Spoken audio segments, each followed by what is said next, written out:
Assalamualaikum warahmatullahi wabarakatuh. Saya Tamara Prasiska, NIM 2110-3002. Saya dari Program Studi Hukum Tata Negara, Fakultas Syariah dan Ilmu Hukum, Universitas Islam Negeri Syekh Alisan Ahmad Ad-Dari Padang Sidimpuan, semester 7.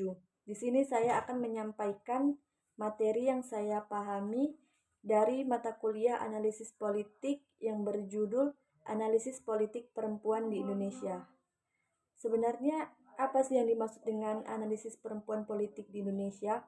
Jadi yang dimaksud dengan analisis politik perempuan di Indonesia adalah kajian yang mendalam mengenai keterlibatan perempuan dalam berbagai aktivitas politik, termasuk dalam proses pengambilan keputusan, pencalonan sebagai wakil rakyat, pemilihan umum, hingga peran dalam organisasi politik atau lembaga pemerintahan. Lalu bagaimanakah perkembangan politik perempuan di Indonesia saat ini? Perkembangan politik perempuan di Indonesia menunjukkan kemajuan, meski masih menghadapi berbagai tantangan. Sejak pemilu tahun 1999, keterwakilan perempuan di DPR meningkat mencapai 20,87% pada tahun 2019, namun masih di bawah kuota 30% yang ditetapkan oleh Undang-Undang Pemilu. Upaya pemerintah melalui regulasi dan kebijakan afirmatif bertujuan meningkatkan partisipasi perempuan dalam politik.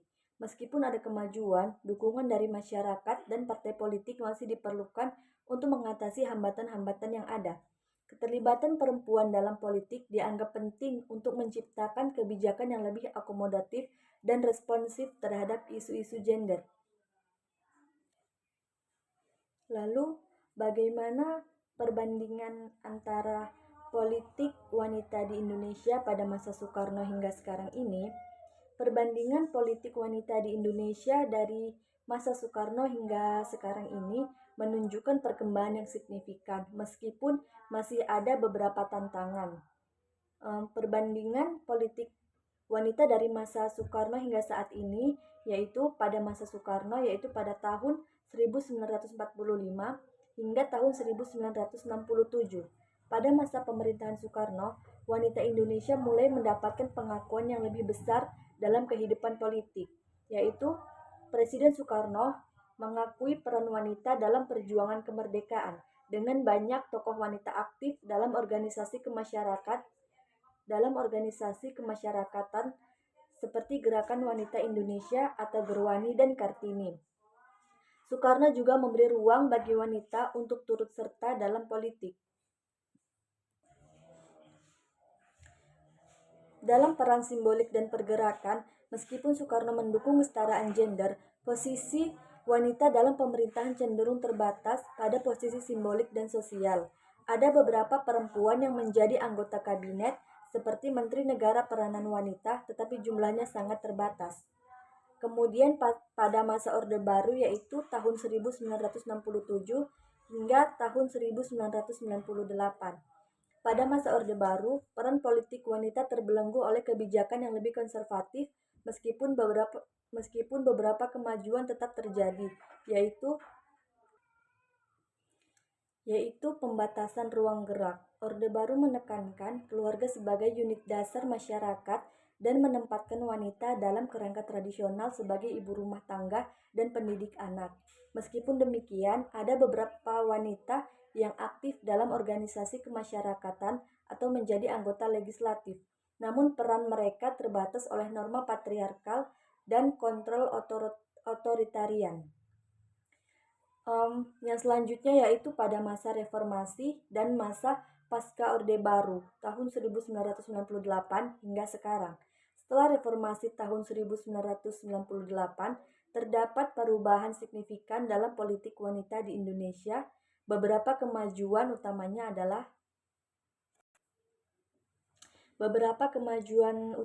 yaitu setelah reformasi ada peningkatan jumlah perempuan di legislatif berkat kebijakan kuota yang diwajibkan untuk partai politik.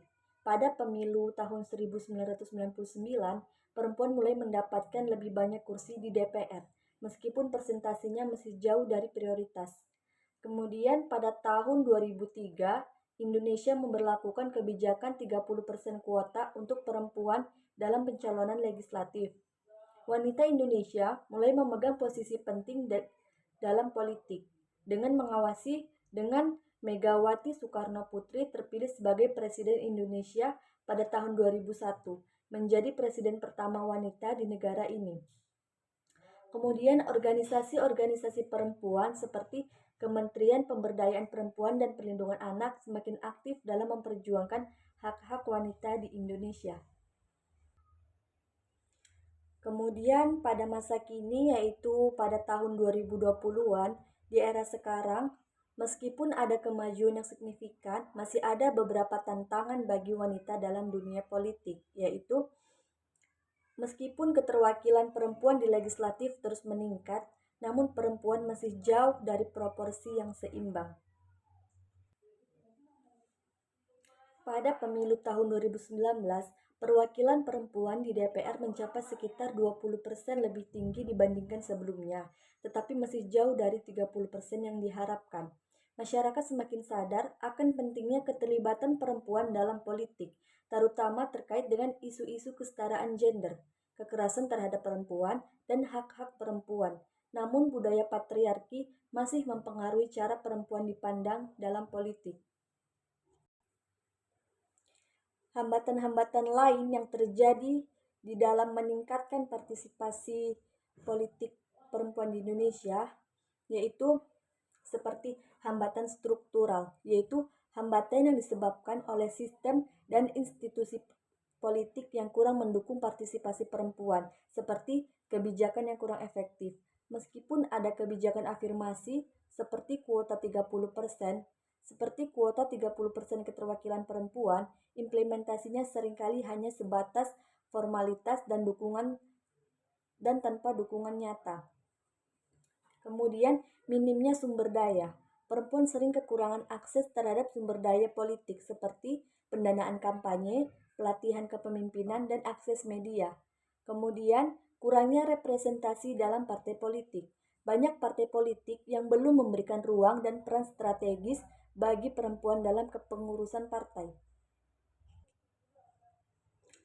Kemudian ada hambatan personal. Hambatan personal adalah hambatan yang berasal dari individu perempuan itu sendiri, seperti kurangnya kepercayaan diri. Banyak perempuan merasa kurang percaya diri untuk bersaing di dunia politik yang didominasi oleh laki-laki. Kemudian rendahnya literasi politik. Masih banyak perempuan yang kurang memahami hak dan peluang mereka dalam politik karena minimnya pendidikan politik. Kemudian kurangnya jaringan dan dukungan. Perempuan seringkali memiliki jaringan politik yang lebih terbatas dibandingkan laki-laki. Itulah yang menghambat mereka dalam membangun karir politik. Kemudian ada dia hambatan teknis dan ekonomi, yaitu seperti biaya politik yang tinggi. Proses pencalonan dan kampanye politik sering membutuhkan biaya besar yang sulit dijangkau oleh banyak perempuan. Kemudian ada dia hambatan institusional, yaitu hambatan yang muncul dari lembaga-lembaga yang seharusnya mendukung perempuan, seperti kurangnya pelatihan dan pendidikan politik. Partai politik dan lembaga terkait seringkali tidak menyediakan pelatihan atau pendidikan yang memadai untuk perempuan sebagai calon pemimpin. Kemudian, minimnya keterwakilan perempuan di posisi pengambil kebijakan. Kurangnya perempuan di posisi strategis membuat aspirasi perempuan kurang terakomodasi. Kemudian ada dia hambatan media dan opini publik, yaitu seperti citra perempuan dalam media. Media cenderung lebih fokus pada penampilan atau kehidupan pribadi perempuan politikus daripada prestasi atau kapabilitas mereka. Dan yang terakhir yaitu diskriminasi gender dalam pemberitaan. Perempuan seringkali harus bekerja lebih keras untuk mendapatkan pengakuan yang sama dengan laki-laki di ruang publik. Untuk mengatasi hambatan-hambatan tersebut, perlu dilakukan strategi peningkatan partisipasi perempuan.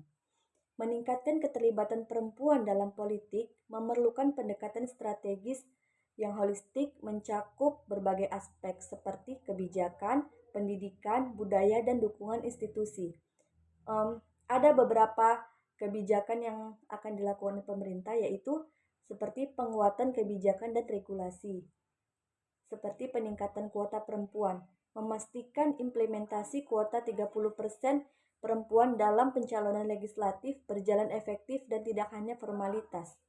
Kemudian memberikan sanksi bagi partai yang tidak mematuhi kuota, memberikan sanksi kepada partai yang gagal memenuhi persyaratan keterwakilan perempuan. Kemudian dukungan untuk kandidat perempuan, menyediakan dana afirmasi khusus untuk mendukung kampanye perempuan yang maju sebagai calon legislatif atau eksekutif. Kemudian pendidikan dan pelatihan politik, peningkatan literasi politik perempuan, mengadakan program pendidikan politik untuk memberikan pemahaman tentang sistem politik, peraturan, dan mekanisme kampanye. Kemudian pelatihan kepemimpinan, memberikan pelatihan keterampilan yang kepemimpinan, komunikasi, dan manajemen kepada perempuan yang berminat berkarir di bidang politik. Kemudian ada juga mentorship oleh tokoh politik, menghubungkan calon politisi perempuan kepada mentor yang berpengalaman untuk memberikan bimbingan dan dukungan. Kemudian yaitu perubahan budaya dan persepsi gender. Ada dia yang namanya kampanye kesetaraan gender, yaitu mengedukasi masyarakat tentang pentingnya keterlibatan perempuan dalam politik melalui media, seminar, dan diskusi publik.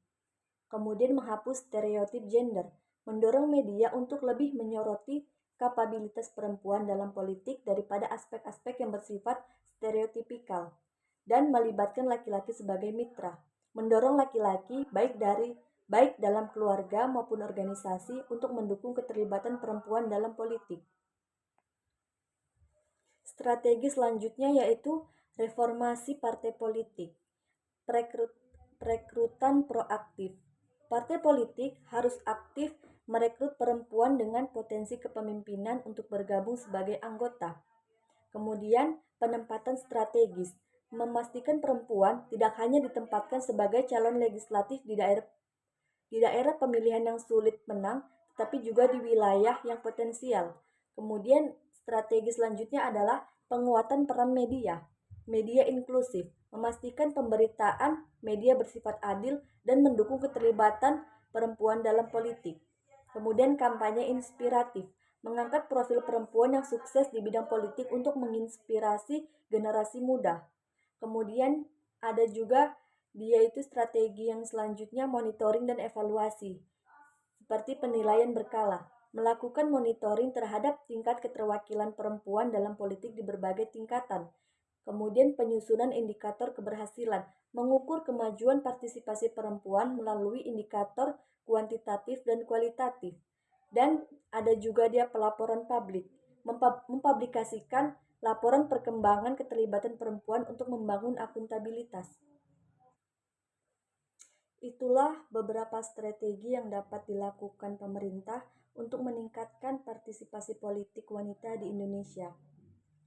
Pada masa-masa saat ini sudah lumayan banyak tokoh-tokoh wanita yang sangat berpengaruh dalam politik Indonesia. Contohnya seperti Megawati Soekarno Putri, yaitu presiden pertama wanita Indonesia pada tahun 2001 hingga tahun 2004 dan pemimpin Partai Demokrasi Indonesia Perjuangan yang berpengaruh.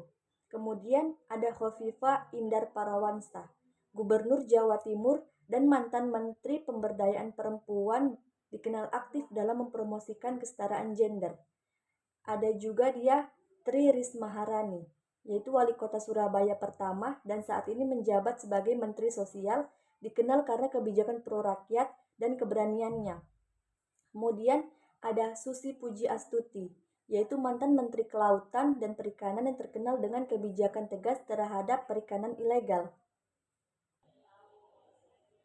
Selanjutnya ada Najwa Shihab, yaitu jurnalis dan aktivis media yang dikenal krisis dalam menyuarakan isu-isu sosial dan politik, serta dianggap sebagai tokoh perempuan yang sangat berpengaruh saat ini.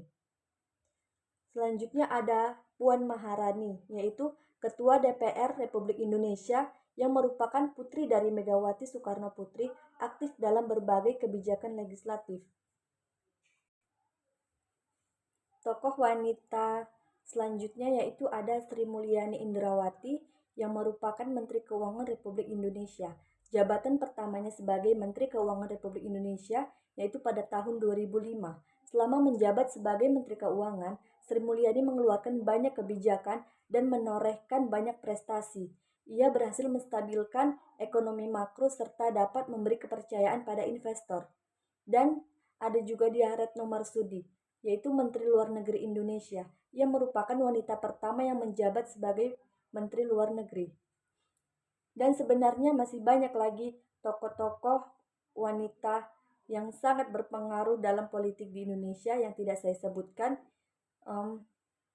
Sekian yang bisa saya sampaikan dari materi yang saya pahami yang berjudul Analisis Partisipasi Politik Wanita di Indonesia. Saya akhiri, wassalamualaikum warahmatullahi wabarakatuh.